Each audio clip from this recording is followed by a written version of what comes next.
James Gunn teases Margot Robbie's possible return as Harley Quinn in DCU. Check out how Gunn might connect the storyline with Peacemaker Season 2. Welcome to Stats In. If you're just joining us, please subscribe and don't forget to turn on notifications bell for more video. Welcome to Stats In. If you're just joining us, please subscribe and don't forget to turn on notifications bell for more video. James Gunn might be leaving the door open for Margot Robbie to return as Harley Quinn in his new DCU, but the actress herself hasn't sounded too sure. In 2024, speaking with Variety, Robbie suggested that she might be done playing the role that she popularized in Suicide Squad, 2016, Birds of Prey, 2020, and Gunn's The Suicide Squad, 2021. Following the success of Superman, James Gunn has finally spoken about Margot Robbie's future as Harley Quinn in his new DC universe. Speaking to EW, Gunn said the big answer about her return will be revealed down the line. This one comment sparked headlines and sent fans into a frenzy. Back in 2024, Gunn had made it clear that only Viola Davis, Amanda Waller, John Cena, Peacemaker, and Xolo Maridueña, Blue Beetle, would carry over to the new DCU.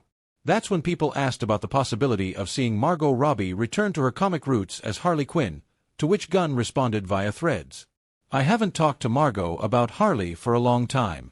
But I'd love to work with her again as Harley or as someone else. There are no plans at this time for anyone else to play Harley, other than in Todd's movie or the animated show /S. Still, he admitted he'd love to work with her again, whether as Harley Quinn or someone else. He also confirmed there are no plans for anyone else to play the role, apart from Todd Phillips' movie or the animated series. So, with Lady Gaga's Harley in Joker, Folie à Deux facing heavy criticism, Robbie might just be the one to bring the fan-favorite antihero to DCU. "I always wanted Harley to be a character that would get passed on to other actresses to play, the way there are so many iconic male characters. That was always the dream for her. Harley's so fun and can go in so many different directions. You put her in someone else's hands, and it's like, what are they going to do with her? The options are endless." Margot Robbie, while immortalizing the character with her iconic portrayal, also said Harley Quinn is fun, unpredictable, and can go in many directions. Now, although her comments don't exactly close the door on the chances of seeing her in the DCU, it does suggest that she's happy to step aside, unless the right opportunity pulls her back. Instead of holding on to the role forever, Margot Robbie seemed excited about other actresses taking a turn. Particularly referring to Lady Gaga's adaptation of Harley Quinn in Joker, Folie à Deux, Robbie claimed to be excited to see other stars bringing her to life. She explained that her dream was for Harley to be like Batman or the Joker, a character played by different actors over time. Turns out, it's all a matter of timing. Margot Robbie's return to the DCU as Harley Quinn could actually work out perfectly, especially since Peacemaker Season 2 is next in line in Gunn's rebooted DCU lineup, arriving August 21st on HBO Max. This season will directly connect to the Suicide Squad, which is where Gunn's version of Harley last appeared. The storyline of Peacemaker Season 2 brings back Frank Grillo as Rick Flag Sr., the father of Rick Flag Jr., played by Joel Kinnaman in the Suicide Squad. Now, Grillo's character will be taking over ARGUS, the shady government group that controls the Suicide Squad, to get revenge on John Cena's Peacemaker for killing his son.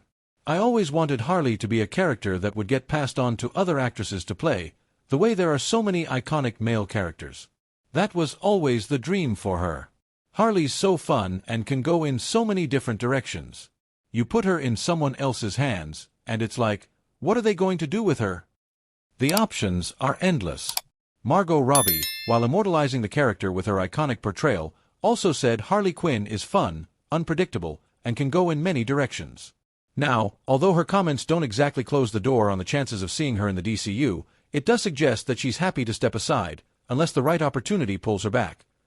This is where Harley Quinn could easily fit in, since, by the end of the Suicide Squad, Margot Robbie's character had become a close ally of Rick Flag Jr. that gives Gunn the perfect reason to bring Harley into the story.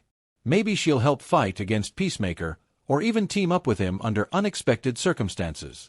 If Gunn wants to reintroduce Margot Robbie as Harley, this storyline could be the most natural place to do it. Let us know in what other ways you feel James Gunn might introduce Harley Quinn in the DCU in the comments section below. James Gunn's Superman can be beat, but that doesn't necessarily mean that he is weaker compared to Henry Cavill's Man of Steel. Welcome to Stats In. If you're just joining us, please subscribe and don't forget to turn on notifications bell for more video. As the co-CEO of DC Studios, James Gunn has the authority to draft the blueprint as well as approve the final cut of every DCU project. Fortunately, the creative eccentricity of the filmmaker is just what the world needs to bring DC out of its grim-dark era of isolation and succeed again. Superman, being the first film of the DCU, shouldered that responsibility with a unique premise. With the launch of Superman drawing closer, we now understand what that premise amounts to. James Gunn never wanted to bring Superman of the 40s to life. His superhero was molded to fit the society of the 21st century. But more importantly, Gunn's Superman was made to be a realistic representation of what heroism truly means and the trials and tribulations that make us who we are. James Gunn has been nothing if not forthright about the DCU Superman, but hinting that he might be weaker than Henry Cavill's Man of Steel was not on our 2025 bingo cards. As a fan of the superpowered alien, the directors claim, "We have a Superman that can be beat," is not what one wants to hear ahead of the movie's release. However, as much as Gunn's words have the power to incite fans, it is nothing compared to the slugfest that DC factions can throw themselves into over their favorite superheroes. Currently, a lot of divisive opinions have been making the rounds on social media, which is exactly what Gunn predicted.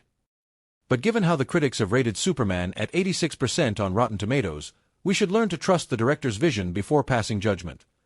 When Zack Snyder imprinted his vision for the Kryptonian superhero into DCU, his story promised an arc of a god hero thrown off his pedestal and laid at the mercy of men who feared him.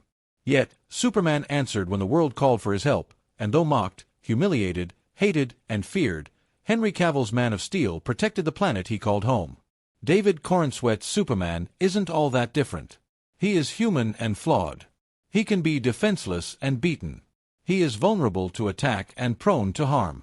And yes, this Superman does bleed, thus answering the question that Snyder asked nearly 10 years ago. But does that necessarily make Corenswet's Superman weaker than Cavill's Man of Steel? I wanted Superman to be vulnerable. I didn't want a Superman who could punch planets. Honestly, in talking to people, a lot of people are like, "I like Batman better because he can actually be beat," and I get that. So we have a Superman who can be beat. In a world of invincible superheroes and demigods, James Gunn's Superman is a breath of fresh air. With his all-encompassing indestructibility removed from the equation, it becomes infinitely more appealing to watch a man grow into a hero. What do you think of James Gunn's portrayal of Superman against Snyder's grimdark vision of the Man of Tomorrow? Let us know in the comments. According to James Gunn, the DCU Superman isn't defined by his all-powerful ability to hear everything, be everywhere, beat everybody, and save everyone. In the Rolling Stone interview, he claimed, "I see the online things, who would beat whom,